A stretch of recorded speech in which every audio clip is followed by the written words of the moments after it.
साम्राज्य न्यूज, सामान्यांचा असामान्य आवाज। उमेदवार वाढल्यास काय? कलेक्टरचे आयोगास पत्र। लोकसभा निवडणुकीत मराठा समाजाच्या वतीने अनेक जण निवडणूक लढवणार असल्याचे समाजाच्या वतीने जाहीर करण्यात आले।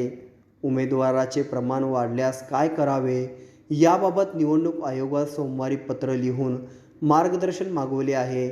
आयोगाकडून सूचना येतील त्यानुसार पुढील प्रक्रिया करण्यात येईल, अशी माहिती जिल्हाधिकारी कुमार आशीर्वाद यांनी दिली। सोलापूर लोकसभा मतदारसंघ राखीव असल्याने येथे अडचण येण्याची शक्यता कमी आहे, पण माढा मतदारसंघ खुला असल्याने तसेच तेथे मराठा समाजास बहुसंख्य असल्याने तेथे अडचण येऊ शकेल असा अंदाज आहे।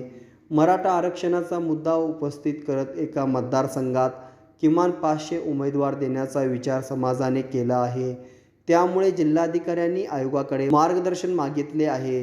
लोकसभा निवडणुकीसाठी जिल्हा प्रशासनाकडून तयारी सुरू आहे।